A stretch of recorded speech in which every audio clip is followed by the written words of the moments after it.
In some of our earlier episodes, we heard accounts from deep within the coma journeys to heaven and journeys to hell. This is Debbie's story. For Debbie, her actual coma was her heaven. She had never felt so happy, nor so at peace. She felt a love so pure, so deep, that she says it wasn't earthly. But for Debbie, her hell began when she came out of the coma. This is just one account from the book Coma and Near-Death Experience, the beautiful, disturbing and dangerous world of the unconscious. In many ways, Debbie's story is a familiar one to so many others who also survived a medically induced coma. Her life has not been the same since. She is not the person she was before. Not only is she a physical shadow of her former self with a memory shot full of holes, but those around her have changed too. Her world is now cold and uncaring, where nothing seems real. Never sure if she is alive or not, she longs to return to her coma. It was such a mind-blowing, amazing experience. I was surrounded by the purest of untainted love in my coma. I miss it so much. It was enlightening and awe-inspiring, and not a love found anywhere on this earth. The love was flawless and completely pure, and it filled me. It was all around me. I grieve for it like the loss of a very close, dearly loved one. I feel a part of me never fully came back from my coma. I was filled with the purest of love by beings that were not aliens, but not human. They linked arms around my bed, which was more like a platform for a stage than an actual bed. They were levitating me up with their minds while I was flat on my back. They spoke to me with their minds to reassure me and make me know that I had to fight. They linked arms or hands and they filled me with love. They repaired all my internal life wounds and freed my mind and whole body of depression, of all the hurt and sadness. It was sucked out and pure love pumped in. It was overwhelmingly, beautifully heavenly. They were my protectors. They chanted and reminded each other with their minds not to break the chain.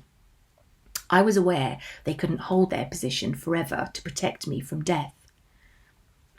They warned me not to catch eye with this gigantic, hulking, grey, dark smoke thing that was to the left.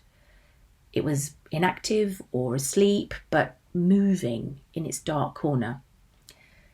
It was death. It was ominous, but not evil. I was aware that if I caught its eye and it became aware of me, it would try to take me, and that would be the end of me, for good. No heaven, no hell, just gone. Dead. I wasn't scared, I was just aware. It was just a matter-of-fact thing. It was ominously over there, and that thing was death. Whereas I guess the others were life, love, healers and protectors. But they needed my cooperation, my inner determination to fight and survive. Part of me is still semi-submerged, as if in quicksand. I'm in between worlds. Part of me is still on that bed, intubated. Am I really awake, or is this part of a long-term coma dream? Because everything since then has been strange and glitchy, so just off. Right, but not right. Differences that make me look more closely at people. They aren't who they were before, but a pretty good imitation.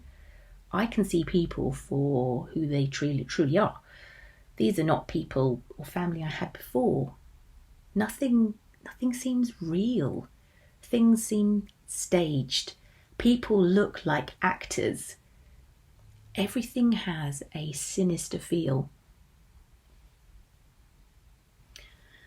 My hell started after my coma, and it hasn't stopped since. There was something under the floor of the ICU once I was awake that wanted to get me. It was evil and had a vibration that I could feel like an earth tremor. I still feel it now, watching and waiting. Horrendous, very scary. It's the underworld where there's heat and steam and vibration, and everything is bathed in an orangey red amber glow.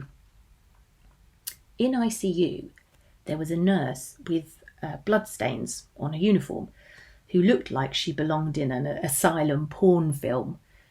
She wanted to inject me in my stomach while an old demented hag peered around the door, cackling. 2 nurses ranted on about devil and redemption.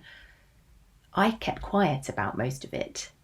I knew they'd keep me in longer if they knew what I could really see and feel. I kept my mouth shut.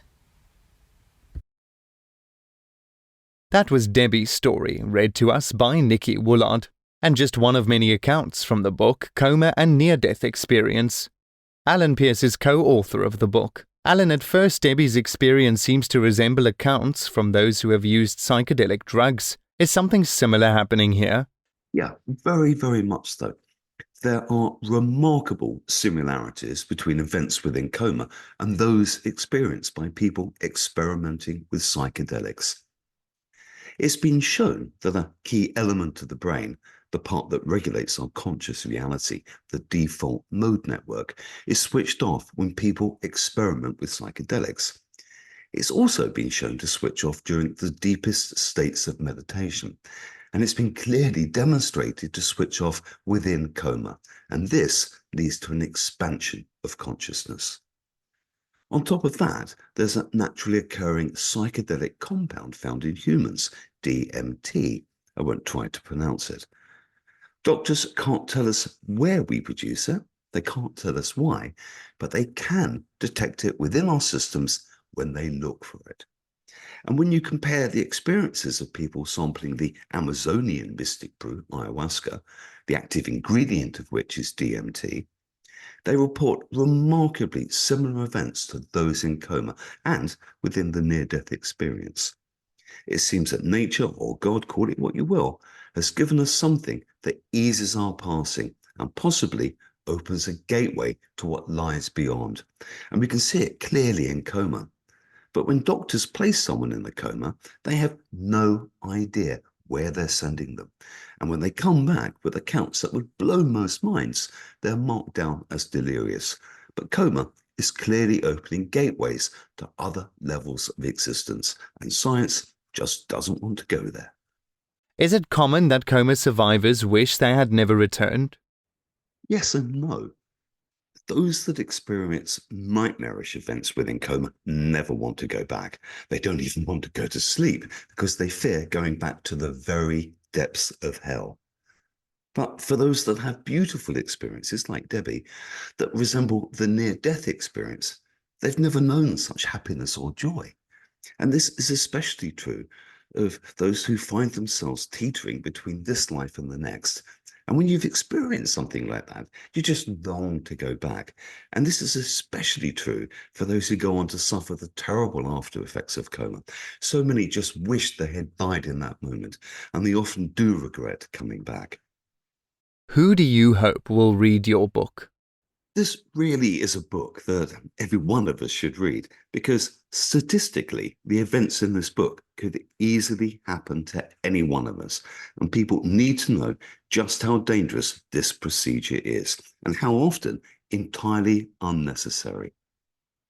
This is a public health scandal brought about by a lack of understanding, and it has to stop. People need to know that in this instance, doctors do not know best. It wasn't that long ago, about 150 years or so, that doctors laughed at the suggestion that they should wash their hands before touching a patient. Today, we'd be horrified by any doctor who failed to scrub up before delivering a baby or delving into a patient's chest. So, sometime from now, I think people are going to be just as horrified by Coma, if not more so. But it's a book for anyone who's ever wondered who we are and where we're ultimately going. This isn't really a medical book. It's not a scientific book. It's a book about us as humans. And it shows just how much more we're capable of. This is a mind-blowing read. It's a really fast-paced journey deep into these otherworldly realms. And it takes us to places that defy the imagination. Coma is truly a doorway to other realities. And let me just say this. If you're a coma survivor listening now and you can't make people understand what you've been through or what you're going through now, then let them read the book. Let the book explain for you. Then they will understand.